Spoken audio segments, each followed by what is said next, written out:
Good evening. Welcome to Eretz Israel, Motzei Shabbat, Parshat Yitro. We have a piece of Zohar from Parshat Bo that is going to touch on something that probably you've never heard. And I'm sure many of you heard many things that I haven't heard. But this piece of Zohar is going to stretch our metaphoric range to a new level completely, to understand both the diversity and the unity of creation. And we're entering into the Zohar while the rabbis are discussing what's called Maaseh Breshit, the works of creation, which are the first verses of the Torah where God is putting the whole story together long before there's physicality, long before Adam and Eve. And in this, we're going to touch on the famous, inevitable primordial snake. And you're going to see something that is expressed without being explained in Sefer Yetzirah, the book of creation itself, the book attributed to Abraham, our father, the book that is attested to it that it can create Frankensteins, okay? Golem, they're called in Hebrew. But the actual activity over there is to bring souls into bodies. That's what the highest righteous people can do. They can bring people back into their bodies. And there's many examples of this in the history of the Jewish people, by various kabbalists that needed to do this to save other lives. But anyway, so the Sefer Yetzirah is always considered the source book of Kabbalah. It's a book that is profound and deep and will challenge you every word. However, it says over there's a thing called the tele, which translates as the serpent. And it says when it shakes its wings, or really their fins, is more accurate because it's snaperim are the actual fins of the serpent. When it shakes its wings, the whole world shakes. And then that's all it tells you. Over here in the Zohar, we're going to begin in the middle of the Kol Yorav Yorad Azla Sha'at Chad Tanina. We're talking here about all the rivers of creation, which we call the channels that connect the transcendental with the finite. Those are the rivers that create your soul. Those are the rivers that create the physical realm. These are of course, they're not rivers of water. They're rivers of divine light that are created through various permutations of God's names. Okay, so those names become these rivers of light. And different lights, different grades, different densities, if you will, to create the span of the human soul, which is the tree of life, which is 10 powers. See, the Jewish Kabbalah tradition is that there aren't just one line of powers called chakrot, like in Hinduism. Rather, the Jewish tradition teaches that there are 3 columns that make up the human soul and the whole span of the cosmic reality. So, where is the chakras? Well, the chakra, there is a level in the primordial beginning where all the powers of the soul were in a straight line. And then the vessel broke and they became 3 lines, 3 channels, if you will. So it's an antedated position, and it's simply a part of our tradition, one window of a whole history of God's timing and building of creation. Okay, with all that said, so when we talk about rivers, we're not talking about rivers. But you can understand the idea of the river is that it connects places through water, and God is connecting all places through his light. So the metaphor holds. And all these rivers, there is one serpent swimming. Now, a serpent is always a reference to either a negative force or a vessel that holds the light, or something that appears in this world to test man and to symbolize the presence of the other side, which in nicer words means the the side that is trying to hide God, which we call evil. But it's only evil in the context of when we look at the light that it's trying to hide. Okay. Ve'inun tesha, and these serpents are 9, because there are 9 rivers. Okay, because there are 10 channels of the soul, but there are 9, and then there's the 10th one is master of all the others. It feeds all the others. And each of these serpents has a hole in its head. Well, what does that mean? Is it a nostril? Is it a mouth? Is it, did God put a bullet to its head? Let's see.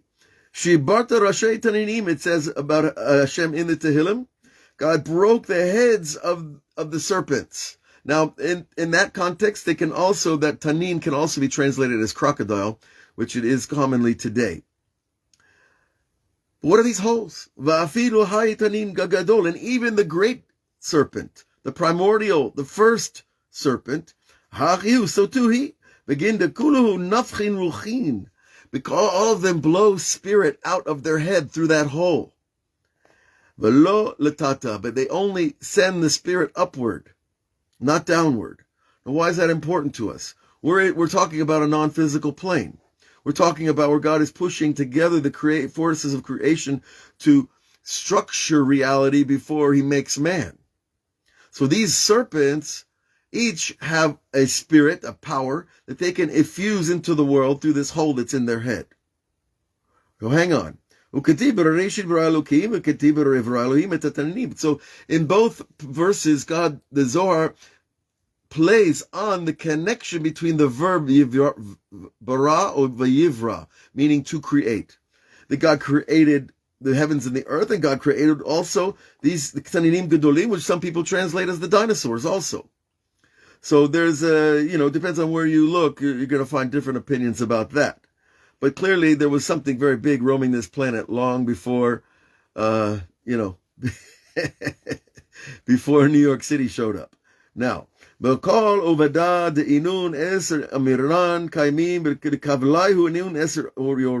an important statement. All the 10 statements of creation, which are each time that God says Vayomer Elohim in the book of Moses, in the first book, in the first chapter, each time it says Vayomer Elohim, and God said, that's called a statement of creation. See, everything God does is automatically creative. It comes out of his mouth, it creates a reality. And when God thinks something, it happens as well. And when God touches something, it also changes whatever it is that's being touched. So we have to understand that speech by God is automatic, instantaneous creation. And so when God speaks the 10 statements, Vayomer Elohim, Vayihi Or, and God said, let there be light. Vayomer Elohim, Vayikavu Amayim, and God said, let there be a gathering of waters. Vayomer Elohim, Tidshea Aretz Deshem Azreya, Zerak, and the land will let the grasses throw out seeds. All those statements are still being said because he's timeless. So when you're timeless, it doesn't stop getting said. These are the reverberations of the creative process from the beginning. And so you understand now why Jews and simple Jews and Kabbalists, it doesn't matter, will say these verses because we are aligning ourselves to that force of creation. Okay, but here we're talking about the creation of these serpents / dinosaurs / reptiles, etc. Okay, which are, at this point in the story, they're still spiritual beings that travel along these rivers of the primordial soul. Now, where do we go with this? And when mitfarfara or mitparsha, when this great tanin, the great serpent, flaps its I always get stuck on that. It's not wings, but it sounds like wings because you fly on wings. You don't really fly on the fins, but it really means fins. Let's call them fin wings. How's that? When it flaps its fins, each one of the other 9 flap their fins. And what happens? And about this, once in every 70 years, the world is shaken at its foundations. That's what it says. Had b'shivim shanim. Right? Once in 70 years, mizazeh alma, the whole world shakes. Ubegin dahayit hanina gadol kadihu salik, because this great serpent is going up the tree. V'snepero is daza, and its fins are trembling and flapping, if you will. Ukedein kuluhu kizdazan be'inun yorin, like the others that are in the rivers, that are, any serpent that has these fins. Okay, wait a minute. Did we say something earlier about the primordial tele in the Sefer Yetzirah? It says over there that the whole world rests on these flippers. Think about that for a minute. What are we talking about? Where's Einstein when we need him? Where's the ancient metaphysics bind with the modern post-quantum physics? What is the Zohar teaching us? Who is this serpent? Well, in my simple English, which might not be so simple, it's telling us that this snake is a primordial structure built into creation to hold the thing together. Because that's what it means when the Sefer Yetzirah says that the whole world is resting on those fins. And then, and you shake those fins, the whole world's going to shake with them. And all the others are going to shake with them. Because the Zohar's not coming to teach us about, amphibious and reptilian creatures in the Nile River. It's not spending its time with, biology and zoology. The Zohar's using these images and these relationships to tell us about the world and how it's built, so we can get a grip on what's going on around us. And after this terrible earthquake in Turkey and Syria, who wouldn't wonder what's going on? What's God doing? It's horrible to think about. It's horrible to see the videos. We have to pray for these people. And if our mind, and I know some of our minds want to ask why, and they're to blame, and they got it coming to them, and all those kind of judgments, that's really above our pay grade, folks. And you can think what you want to think, obviously, but to say what we think is another level altogether. And I highly recommend to withhold the power of judgment when tragedies happen, because that's something that you always see in other religions. They get up on the TV and tell you, oh, these people sinned and now they're doomed, and all that fire and brimstone religion that we don't need anymore. We need the Zohar to explain to us what's going on. And if there are sins, and if there are cheshbonot, accounts that need to be evened out, between God and the world, and God and humanity and itself, well, that's God's business. So let's withhold judgment and gaze in wonder at that 2,000 years ago, these men were sitting in caves and writing these things down on parchment. And finally it got to us in the 12th century. And it goes on to tell us, and so these the serpents also are trembling in their rivers. And I saw a map that might help us a little bit more. I saw a map where the computer removed all the water on the earth. And you know what was left? These big crags of stone that were sticking out in all these directions. 7. And each one is part of like a global jack. You know what a jack is? You played jacks when you were kids, right? It's a little thing that kids throw, right? It has little prongs on it in all these different directions. They use them at the giant ones of cement at the ocean to create a reef or to create a jetty, right? They're like jacks. Well, when they took the water away from the image of the earth, we had this solid iron rock structure, and each projection went up to the surface, and each of those are actually part of what holds the continents in place. So now, wait a minute, the earth is all water, and we have this big snake and all the little snakes, and they're not little by any means. Right? They're thousands of miles long because they're not real snakes. They're channels of power, of the power of expansion of light, which we call chasadim, the powers of expansion, and gevurot, the powers of contraction. And those two create everything else that comes after them.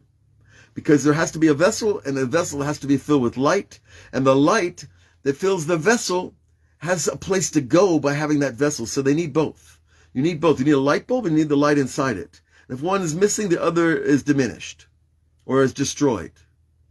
So we have these snakes on these rivers, which are really representing God's light and God's vessels, and these vessels are stretching through the continents, and they break once in a while, or they shake as the primordial serpent shakes its fins, and I guess he's trying to stretch in the morning. And there's a giant earthquake. That's what he says. V'kol alma mizdazeh. He repeats it again, and all the world is shaking. Da'ara mitchalchala. And the land, listen to this, the land develops giant hollows within it. Caverns. Not just little caves where the kids play. Giant caverns, and the scientists know that that's true under the earth. A hollow earth theory, it's not completely hollow. Hollow is a big word. But if you say caverns, you can understand that the rocks are not all fitting together perfectly after these earthquakes. And it creates open spaces down there. And all of them are connected to this one original primordial serpent, which Sefer Yetzirah says are riding, the whole world is riding on his wings, on his flippers. It tells you something about the pristine balance of how creation operates. How something so large can be dependent on something so esoteric. And then he brings another verse from the creation story. The land was void and chaos. Now, void means empty, basically. And chaos means there's something there that's chaotic. So which one is it? Void or chaos? It can't be both at the same time, can it? Rather, first there's void, then there's chaos. Okay, now hold on to that. Shimon.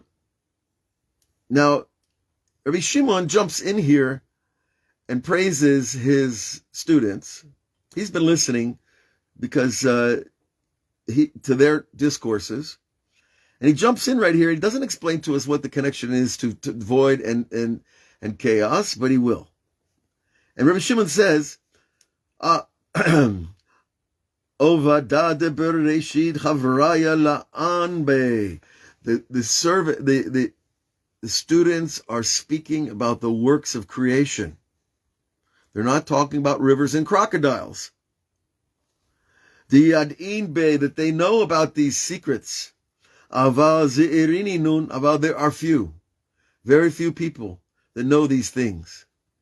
Now he's speaking back after the destruction of the second temple, a little while after. And he said then there were very few. And look at us now today, here on internet. We have these books all open in front of us. Something's changed. And there are a few of them that know how to allude to these works of creation. Baraza de Tanina Gadol, in the secret of the primordial serpent. Very few people are going to be able to make these connections. And l'ramez is interesting because l'ramez means to allude to. In other words, what we've been learning right here is a piece of illusionary, with an A, not E, not I. And it expects us to understand the metaphoric nature of the material. It expects us to open our imagination when we learn these things. Now, it doesn't mean that I'm sitting here and that's it. There's nothing more to be said. God forbid. But each of us has this opportunity to bridge the gaps in knowledge through making these connections. And he goes on to tell us, Va'alda taninan b'kol alma lo mishtalshelu ela al snapirav da. And then now Rabbi Shimon repeats what Avraham Avinu taught us already in Sefer Yetzirah. This snake, this primordial great serpent, all the world, lo mishtalshel, is not spiraling down from infinite to finite. It's not spiraling down, ishtalshel, which is a word used a lot in Kabbalah for how the worlds are linked together from the from the intellectual to the emotional to the physical, and many more, right? All the world relies on this coiling, because that's what a cone, that's what a spiral is. So now we see a little more. Why does it choose a serpent? Because it's in a coil shape. And this coil shape, and all the world is resting on its little fins. Maybe they're not so little, but they're the projections that create the spiritual, energetic foundation of the world. I like to think they're probably more akin to the electromagnetic forces that are embedded in reality, of all physical reality. Now, when we get into quantum physics, we can talk about the photons and the wave particles, the waves and the particles, and how they're also in a spiral, or they're in two intersecting wave spirals like this, one vertical in relation to the other, one horizontal. There's much talk about this, and I'm not a physicist, but what little I've picked up, it seems like it's very clearly alluded to here in the Holy Zohar. Now,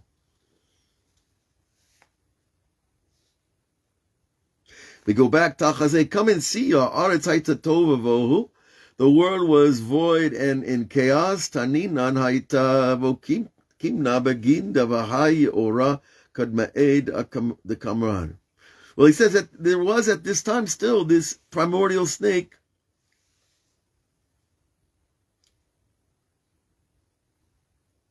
that we stood up, so to speak, as a concept, as an idea. It should be Zayi or Arishon Shana Omrim. This primordial snake wasn't respectful of that first stream of light. Now, at this level, disrespect doesn't wash. And it goes on. And when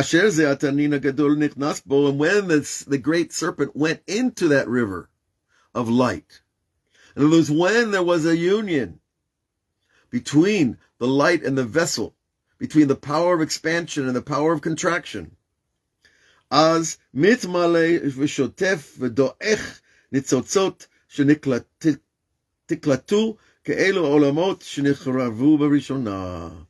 He tells us then what happened when the metaphor, he's jumping in the river, it fills up, it overflows, and it's doech, and it's crushing or pushing out sparks in the river, coming out of the river. And these sparks were gathered in by the fallen kings that fell from the primordial breaking of the vessels that happened in the very beginning of creation. So you have to really sit still, be quiet, empty your mind, and imagine you're going to create a world. How would you do it? What would you do first?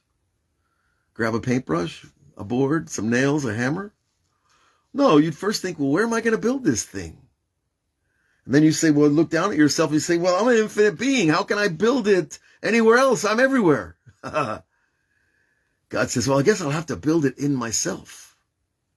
And that's why the rabbis teach, don't say that God is in the world. Say that the world is in God. And so this is where we're traveling here in the beginning of time, where the primordial, God first emptied the reality from himself, created an empty space to build the world. Then he sent an original primordial line, or a river, if you want to use that language, straight down into the empty space, and then it started carving circles, but they're really conical, and they create the spirala of God's light. They create all the traits that we eventually receive from to become human beings, because they're God's traits, and that's why we're made in his image. So we're going to stop here for now. The Zohar goes on with a lot more. One final thought I think is good. Let's add this. He tells us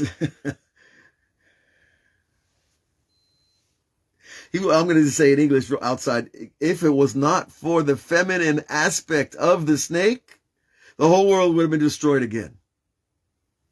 So that tells you the importance of the feminine aspect to the male aspect. Because that's where the union and the balance is created between the feminine and the male snake. And I'll tell you a quick true story. There was a fellow came to my house who I knew had some big troubles. He had been involved in a cult. And when people are in bad places, they pick up, energy, let's say. And I walked outside with this guy. I didn't want him really coming in the house. We walked outside in my front yard, which is rather large. And in front of us, there was a column of snake wound around each other. 2 snakes spiraled around each other, standing like 4.5 feet high. And we just stood there like in shock. If you've ever seen something like that. Now later, I understand that that's how snakes mate, or maybe one of the ways. But they were clearly busy and not interested in us. And these snakes just stood there spiraling around each other for what seemed like a very long time. And it almost seemed like, this is something I don't want to even look at. But here we see the Zohar is telling us that the male and the female of every species, of every level of creation, need to stand together to have balance, that one can hold the other's light, and each can create the perfect union of the unity that we're all after in the first place. So we should be blessed with that unity with our partners, with our loved ones, and we should see and as the vision of the unity spreads, well, my friends, I think that's about when it starts getting really good. And we look forward to it being there with you. Look for you on all the outlets. God bless. Have a great week. We'll see you on Facebook, YouTube, Insight Time, or Web Yeshiva, and wherever else we might be able to be talking. God bless you all.